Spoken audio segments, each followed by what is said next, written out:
and then we'll get to yakking. All right, we're live.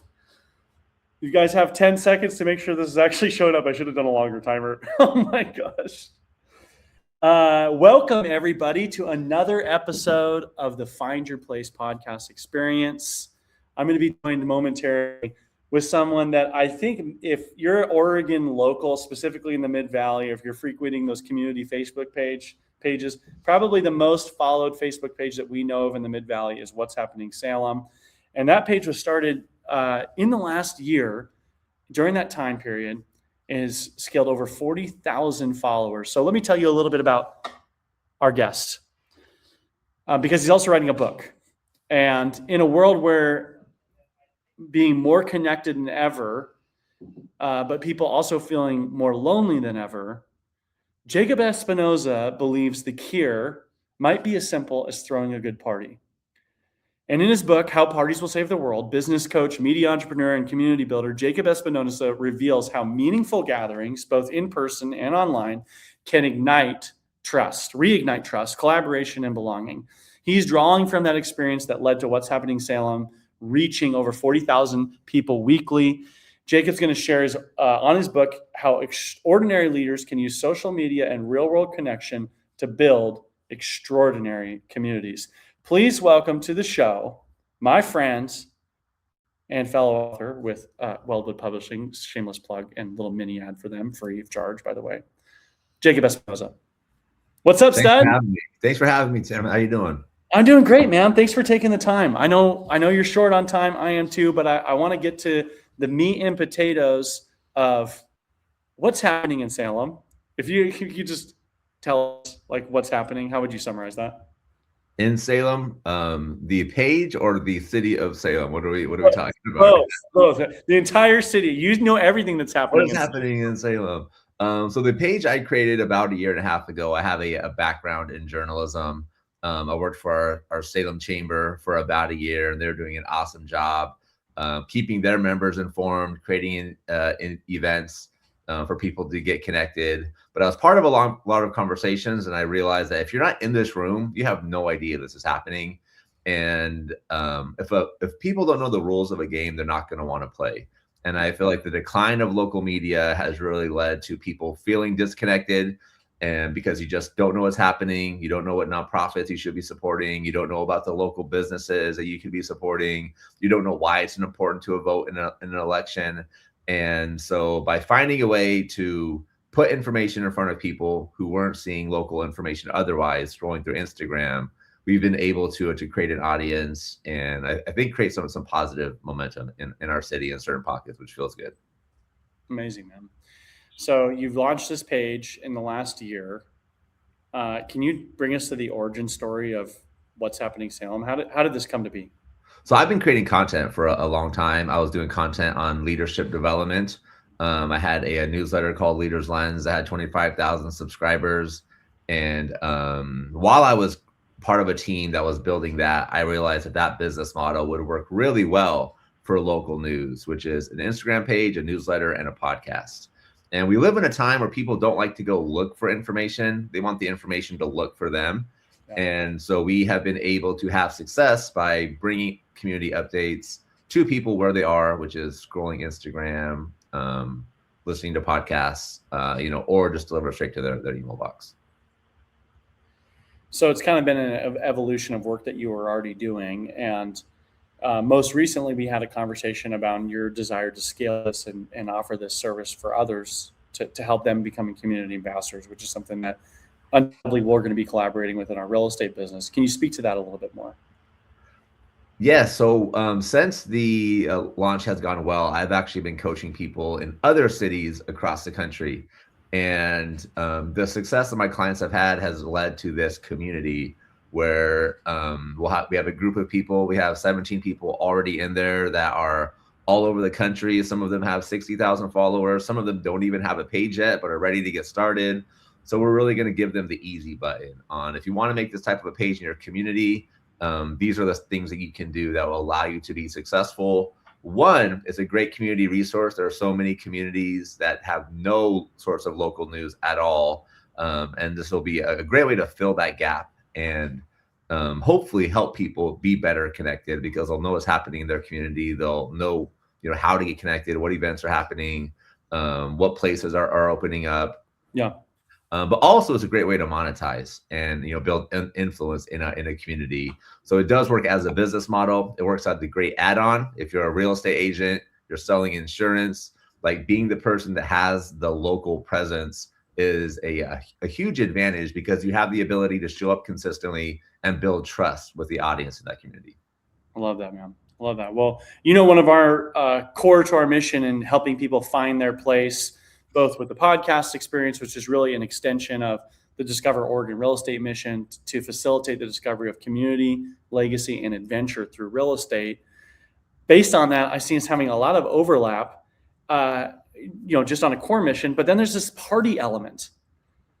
It's interesting to me that as these threads come together, you decided to also write a book about how parties are going to change the world. What an audacious claim, by the way. I think it's accurate though. I think that the one of the big problems that we need to fix is getting people at a local level back in a room together. If you think back in the 60s, there used to be neighborhood cocktail parties where you invite your neighbors over, the kids would play, you get to know each other. That doesn't really happen any longer. A lot of the communities that form right now are online and is generally with people who agree with you on everything. When there's interactions online, it's usually because two people disagree on something. And so much of the conversation is about things that we're arguing about, yelling at each other in comments. And nobody's ever won an argument in the comment section. Everybody just loses. But if we can get back to a place where we can get in the same space, it's a lot easier to focus on the things that we have in common, find common ground, which is a great place to build and move forward from, regardless of the community. I love that, man. Especially with the advent of AI and things becoming increasingly technologically augmented and in some ways even disconnected, our ability to bring people together and to create in-person live experiences is so critical. So speaking of in-person experiences, what's coming up on the horizon that we should probably be, getting folks to mark their calendars for? I heard rumors of an Oregon business conference. I heard rumor of a party that might just change the world this coming summer. Well, yeah, the Oregon Business Conference, February 12th and 13th in Lebanon, Oregon. Our good friend Jake Zufel has put it together. I'll be speaking, which I'm really excited for. I would highly encourage people to grab a ticket, stay the night in Lebanon. There are underrated places to eat in Lebanon. There are some sneaky good places there that I know Jake's going to highlight. But then also we're working together on a party for this summer, which I think is going to be the place to be. So people are already asking me about it, and I'm like, we're still which is awesome. Just the few little teasers that we've done together. So it's going to be fun, and I think it's going to be something that we'll be able to bring back every summer. It's just a matter of doing it well the first time. I love it, man. I love it. Well, I'm super honored to be in this synergy with you. Let's talk about the Oregon Business Conference for a moment, because it is. By the way, how's our audio coming, or how's our video audio coming through? Okay, cool. Just doing a little spot check. My computer's starting to lag on me. I wanted to get your input on, an Oregon Business Conference in Lebanon. First of all, gotta love Jake. A bold move. Normally, wouldn't you pick Salem or Portland? And yet he's championing small town, right? I love it. He sees the potential in things, which I think is something that is a gift that Jake has. And I think this is just another example of him seeing a space, having people in his network, and just figuring out what if I put all of this together?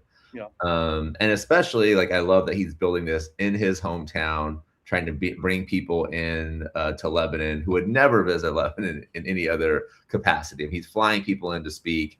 I feel like this is going under the radar, maybe because it's the first year and people are kind of $300. I don't know exactly what I'm getting. But if you look at the lineup of people that are part of this, I don't know. Can I share my screen? Is that a thing on here? Yeah, totally. Let's see here if I can give you. I can share mine. Do that. You want to just pull up the conference? We can kind of look through the lineup of speakers and.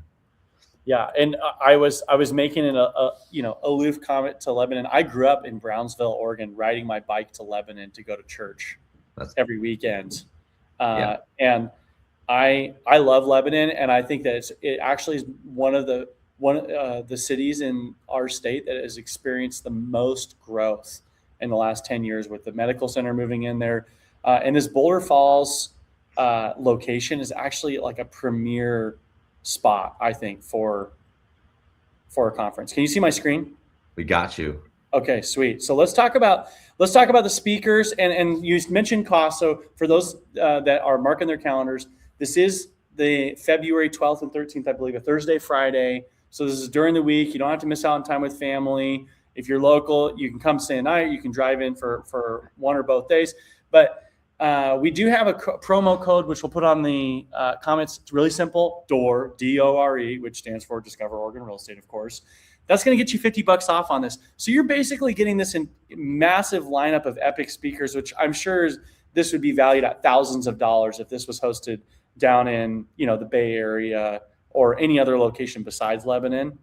But you're getting an amazing value based on this location. So $250, 2 days. Who are we going to be able to hear from in this time, Jacob?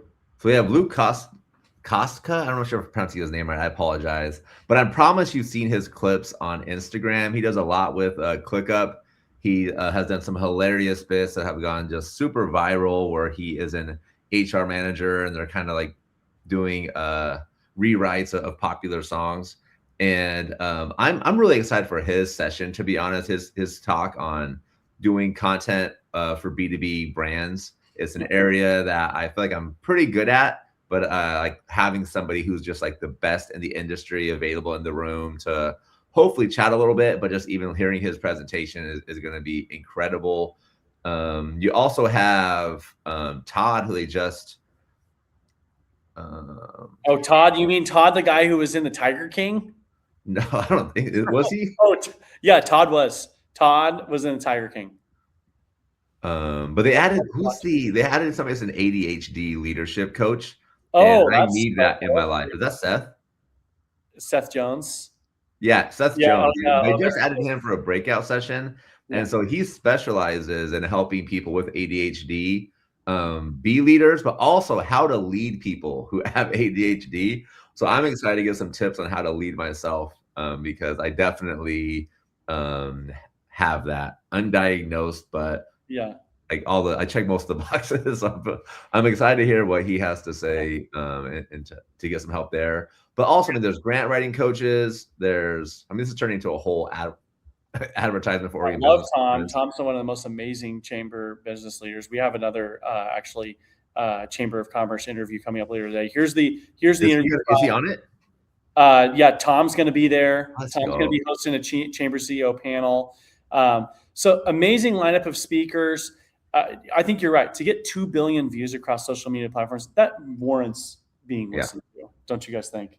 Pretty epic. We have a live audience here, by the way, in the studio. We're at the Boys and Girls Club.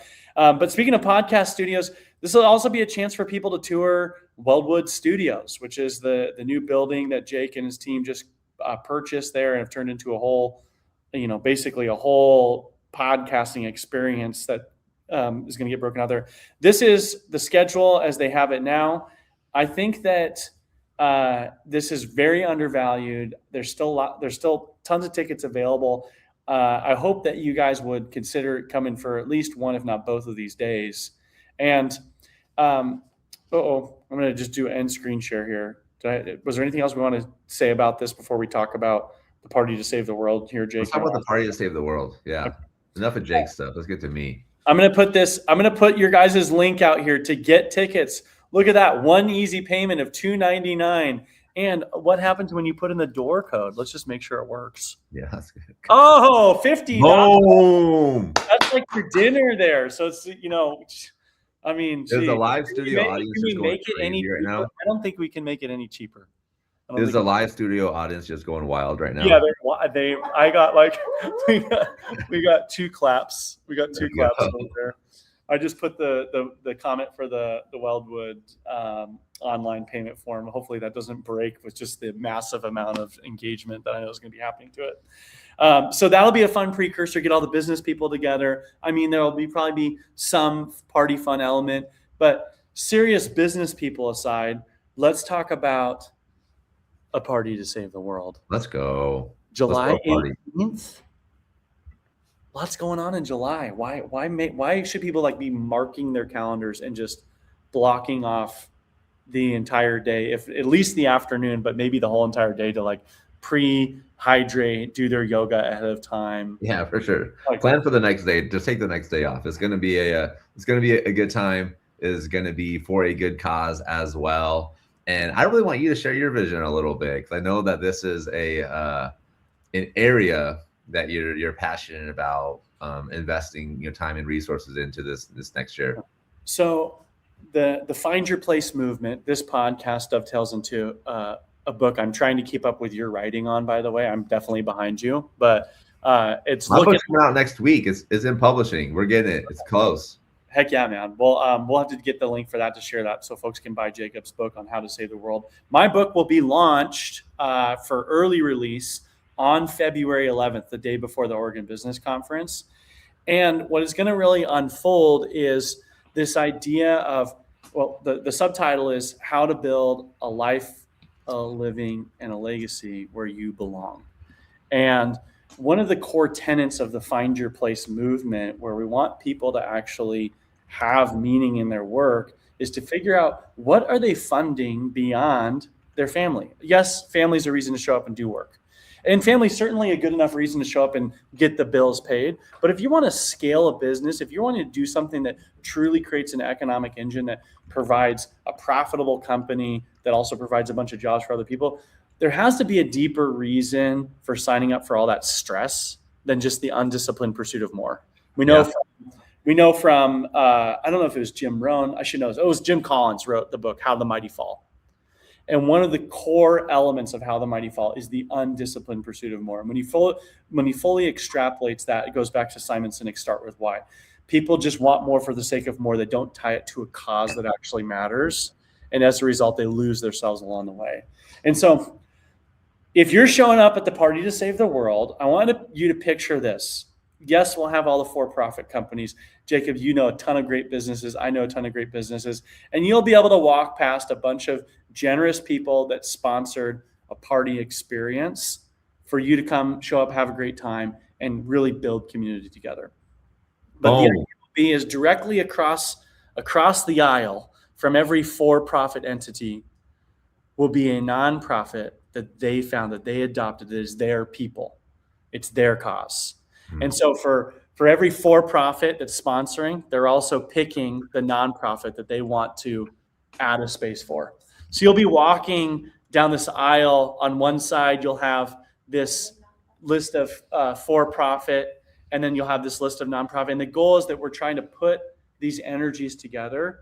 I think that if we just look at, obviously we look at the GDP of the United States of America, we've got $30 trillion of gross domestic product, which means just 1% of that. If all the for-profit companies would say, I'm going to find my place, my cause, my thing, or my network of things, I was going to put 1%, just 1% of my gross income towards that. That's $300 billion that we could actually we could advocate as consumers to say, we would love to see more companies make a 1% pledge for their GCI. I'll happily pay 1% more for my already overpriced Patagonia wear, or, my Golden Bear golf shirt. Shameless plug for Jack Nicholson. The opportunity locally for us to inspire companies to give 1% of their gross income to causes that matter would make a huge impact on our nonprofits. And so my hope is that we can do a party that actually models that. I love it. And the beautiful thing about this sort of a party is it lets people get connected with something that maybe they wouldn't have otherwise. When you have this row of businesses, like they're going to learn about the businesses, that's going to lead to some cool opportunities. But especially for the nonprofits, like what a cool look when this person has created a space for you to meet all these new potential donors and volunteers and people that just want to learn about your organization and figure out how they can help. on the way to a party, right? Yeah.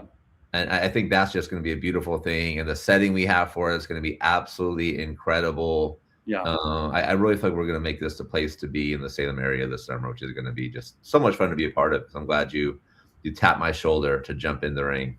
It's an honor, man. It's an honor to be collaborating. It'll be right there in your backyard, West Salem, Eola Hills, Legacy Estates. It's their outdoor venue. You guys, you've been there, but a couple of our live audience has been there at least. It's beautiful. There's a lake. There's going to be VIP seating. There's going to be live music. I mean, we haven't even announced some of the musicians that we're going to bring to the table. It's going to definitely be more than me and my Native American flute. I can guarantee that. Although that will be, a good moment, I think. They're shaking their head. That actually did not go over well with the live audience. We'll go ahead and scratch that. Are they throwing? There's like throwing pieces of paper. Yeah, at you, they're actually telling me we're done. It's over. Someone's like flipping you off in the background. But no, Tim, I appreciate you having me on, man. This is a lot of fun. What an honor, Jacob. Thank you for your time. We look forward to seeing your book come out in the next few weeks, and we look forward to putting in action, man. Like, this is it, right? Proof's in the pudding. If the book's real, then the party will actually make a difference on July 18th. There you go. Looking forward to hearing you talk about it at the Oregon Business Conference. For those that did not get your tickets, this podcast was sponsored in part by Weldwood Publishing, Weldwood Marketing, and of course, the Oregon Business Conference. Also, if you haven't followed Jacob's page at What's Happening Salem, you should do that now. It's a great model. Appreciate you, man. Thanks for your time today. Take care. That's a wrap. Ladies and gentlemen, if you're looking for the premier Oregon Business Conference experience, do not want to hesitate. This is less than a month away. I encourage you to grab your tickets ASAP. And also, if you guys would like to be a part of this podcast experience as it unfolds, please subscribe. This is a new launch to our YouTube channel. So if you haven't followed it over there, it's at Discover Place Real Estate, and you'll find the Find Your Place podcast experience embedded there. As far as the Party to Save the World, you're just going to have to keep tuning in and wait. We're going to keep unfolding details, but that's a sneak peek in what we're planning to do. Thank you, everyone, for tuning in. Again, I'm your host, Tim Rist, here to help you find your people and find your place.